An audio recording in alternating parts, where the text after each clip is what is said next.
Doutrinação em sala de aula é um daqueles temas que até pouco tempo atrás muitos diziam que não acontecia com frequência, que era uma teoria da conspiração, imagine. Só que a pandemia e o ensino remoto trouxeram para dentro das nossas casas a sala de aula. E os pais começaram a acompanhar mais de perto o que é ensinado para os filhos e a forma como é ensinado, especialmente os pais de adolescentes e pré-adolescentes que estão ali no fim do ensino fundamental ou no ensino médio, começaram a ver de forma escancarada a doutrinação ideológica que é feita por professores militantes. Eu sou a Cristina Grêmio, colunista da Gazeta do Povo, e nesse vídeo vou trazer exemplos recentes de como professores de esquerda, tanto de escola pública quanto de escola particular, estão embutindo ideologia política e até mentiras na cabeça dos alunos. Só de denúncias de doutrinação em escolas daqui de Curitiba, eu lembro de 3, entre várias que eu recebi ao longo da pandemia, em vídeo e prints de tela. E não eram só de escola pública, como eu disse na apresentação do vídeo. Por acaso, essas 3 que eu vou citar eram todas de escolas particulares. Os professores estavam flagrantemente induzindo alunos a formar opiniões erradas sobre diversos assuntos. Em uma dessas aulas, o professor exibia numa tela comparações entre sistemas econômicos. Um professor de história comparando capitalismo e comunismo. O comunismo era mostrado como um sistema socioeconômico igualitário, em que todos têm oportunidades iguais e o mesmo estilo de vida. Só não dizia que quase todo mundo passa fome. É igual, portanto, na pobreza. Já o capitalismo era mostrado como o sistema em que as pessoas só pensam em dinheiro, só pensam em lucro, a mão de obra é explorada e há muita desigualdade social. O aluno era induzido a acreditar que o comunismo, que matou mais de 100 milhões de pessoas no mundo, a maior parte de fome, e continua matando, é um sistema bom. E o capitalismo, que gerou o momento mais próspero de toda a história da humanidade, é ruim. Na mesma escola, uma das mais caras de Curitiba, por sinal, um professor de ciências estava dando sugestões para os alunos sobre reciclagem de produtos. Pegou uma camiseta de uma campanha eleitoral com o rosto do presidente da República estampado, colocou num rodo e começou a limpar o chão. E disse algo do tipo: um lixo desses a gente não precisa jogar fora, pode usar para tirar a sujeira da casa. Um professor de geografia de um outro colégio particular de Curitiba foi flagrado falando que as queimadas da Amazônia nunca existiram, mas que agora estavam fora de controle porque o governo é conservador e que os conservadores não se preocupam com o meio ambiente. E ainda falou em tom desafiador, intimidando mesmo os alunos, dizendo que desafiava algum aluno a apresentar um único caso de um conservador que defende o meio ambiente.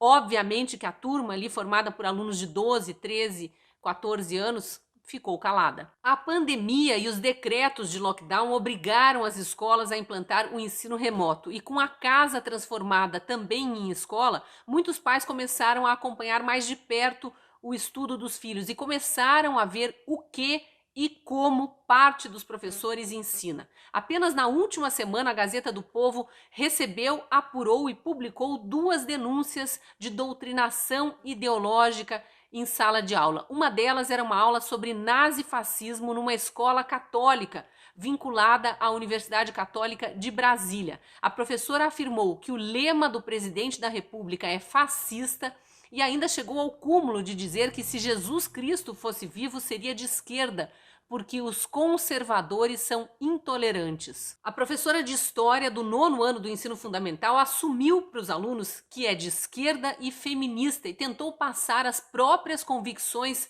ideológicas, alterando a história para convencer os alunos a pensarem como ela. Ela afirmou, por exemplo, que o nazismo e o fascismo foram resultado do medo das elites que não queriam dividir tudo o que tinham com todos. A fala dela foi exatamente assim, abre aspas: a classe média e a alta classe, eles não vão querer dar tudo o que tem, dar todo o dinheiro que tem, dividir tudo entre todos. Então, se tinha muito medo de comunismo na época, e é por isso que esses regimes vão ganhar força, o fascismo na Itália e o nazismo na Alemanha. Fecha aspas. A professora também repetiu aquela narrativa fantasiosa que a esquerda adora disseminar, de que só esquerdista pensa nos outros, só esquerdista tem bom coração, só a esquerda busca direitos e luta por liberdade, o que obviamente é uma grande mentira. A própria pandemia mostrou que foram os apoiadores do presidente, considerados de direita, que ousaram ir para a rua, exigir o respeito à Constituição, o respeito às liberdades individuais, ao direito de ir e vir, ao direito de trabalhar, que estava sendo usurpado pelos prefeitos e governadores com decretos exagerados de lockdown e toques de recolher. Durante 35 minutos seguidos, essa professora declaradamente militante discorreu sobre uma série de mentiras e ideias deturpadas também. Ela disse que os esquerdistas são perseguidos pela extrema-direita porque defendem o social, defendem os direitos, lutam por igualdade e por liberdade. E repare no absurdo, embora o tema da aula fosse nazifascismo, ela achou por bem misturar religião e política e afirmou que Jesus Cristo, se fosse vivo, seria de esquerda, porque se preocupa ou se preocuparia com o social, como se pessoas de direita não se preocupassem com o social. Olha o que ela disse num trecho da aula que foi gravado por alguns alunos. Abre aspas. Se Cristo nascesse hoje e vivesse entre nós, ele com certeza seria de esquerda, não de direita, porque o movimento esquerdista luta pelo social, luta pela igualdade, tanto que defende todas as formas de famílias constituídas. E o movimento de direita, o conservadorismo de direita, a família para eles é pai, mãe e filho. Fecha aspas. Aqui ela já mistura tudo, deturpa o conceito de igualdade. O fato de a direita defender a família tradicional não quer dizer que seja contra a liberdade de as pessoas escolherem seus parceiros e viverem como quiserem. A direita só não admite a destruição da família, a destruição que a esquerda prega, querendo, por exemplo, abolir do vocabulário a palavra mãe, como sugeriu recentemente, já mostrei em outro vídeo, uma ONG britânica, quer abolir a palavra mãe. Toda a humanidade para de usar esse termo e alguns outros termos relacionados à maternidade apenas para não melindrar uma minoria entre a minoria LGBT, para não melindrar aquelas mulheres biológicas que tiveram filhos e depois resolveram se vestir de homem ou fazer cirurgia até de mudança de sexo porque se sentiam como sendo do sexo masculino. Então essas mães não querem mais ser chamadas de mães e por isso ninguém mais pode usar a palavra mãe e a maternidade fica relegada a um segundo plano. Querem substituir a palavra mãe por genitor que deu à luz. A professora também aproveitou a aula sobre nazifascismo para criticar o presidente Bolsonaro e mentir para os alunos. Ela falou o seguinte: você já ouviu aquela expressão Deus acima de todos? Já ouviram? Essa expressão é uma expressão fascista. A reportagem da Gazeta tentou ouvir a direção da escola, mas a resposta que obteve foi de que a direção está apurando as informações necessárias para esclarecer as circunstâncias e que está em contato direto com todas as partes envolvidas. Vamos ver como vai acabar essa história. Outro caso, também ocorrido numa aula de história, foi relatado por uma estudante de 2º ano do ensino médio de uma escola pública estadual de Maringá, no Paraná. A aluna foi silenciada pelo professor depois de questionar a politização da aula e as informações erradas que ele trazia. O professor falava sobre compra de vacinas de Covid, numa aula de história, isso, criticando a atuação do governo federal e trazendo aquela sequência de narrativas já desmontadas pela realidade dos fatos, dizendo que a vacina da Pfizer foi comprada com atraso e que por isso 500 mil brasileiros morreram e que a culpa era do presidente. A aluna reagiu tentando argumentar, trazendo algumas notícias mais recentes e o professor acabou desligando o áudio dela, impedindo que ela falasse e ainda desmoralizou a aluna perante a turma. Ele disse que não aceitava gente que defende genocida. Toda a ação foi filmada pela aluna que tem 16 anos. Olha, antes da pandemia, casos como esse ainda eram em menor número, abafados, a gente tinha a impressão mesmo de que não aconteciam com tanta frequência, mas é porque as pessoas, os alunos, né, tinham medo de denunciar, caíam numa espiral do silêncio. Funcionava assim: quem ousava denunciar era logo taxado de perseguir professores, de ser contra a autonomia do professor, ou de estar inventando uma teoria da conspiração, de estar exagerando nos fatos, e virava vítima daquelas redes de internet, de militância virtual, que começam a infernizar a vida da pessoa, perseguir mesmo, difamar, assassinar a reputação. Então, alunos que são pré-adolescentes ou adolescentes, ou muito jovens, no caso dos universitários, preferiam mesmo ficar em silêncio do que virar alvo dessa corrente de ódio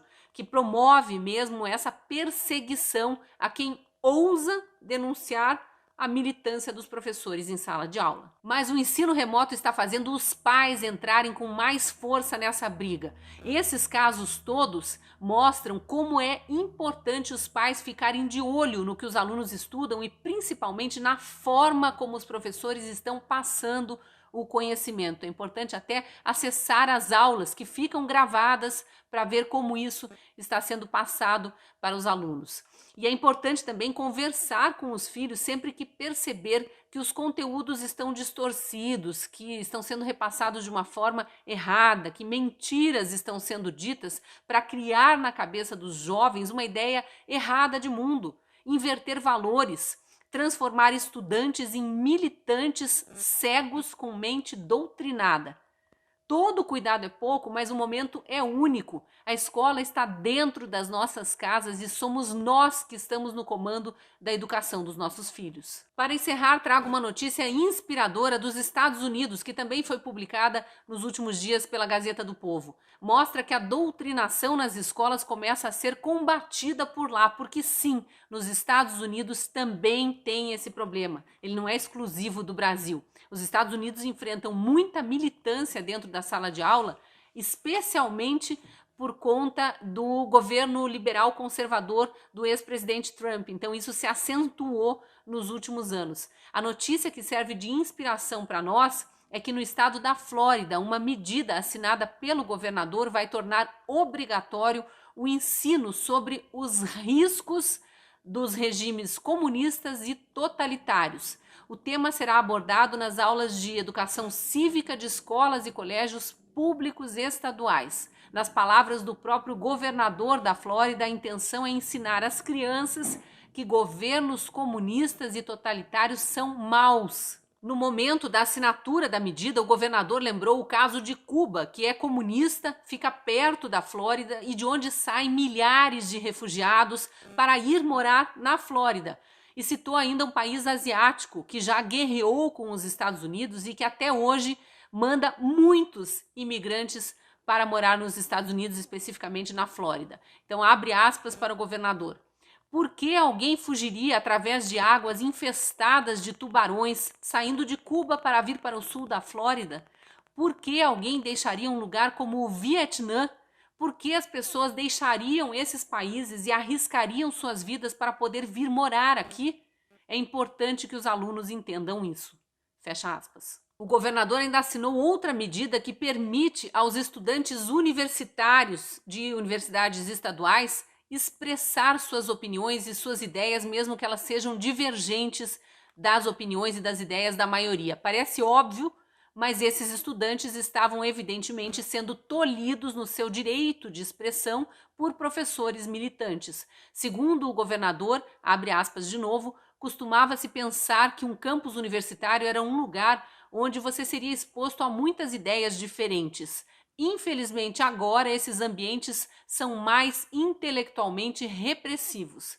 Bom, espera-se que com a medida isso mude. Eu me despeço agradecendo aos assinantes da Gazeta do Povo que permitem a manutenção do jornal, permitem que o jornal continue produzindo conteúdos como esse, inclusive liberando o conteúdo para pessoas que não assinam ainda a Gazeta do Povo. E se você não é assinante, tem vontade de conhecer o nosso trabalho, eu te convido a apontar a câmera do celular para o código que aparece na tela. Ali tem uma promoção Você vai pagar 99 centavos no primeiro mês como uma degustação para conhecer o nosso conteúdo completo e depois passa a assinar por R$ 21,90, tendo acesso a conteúdos exclusivos de mais de 40 colunistas, além de toda a cobertura do jornal.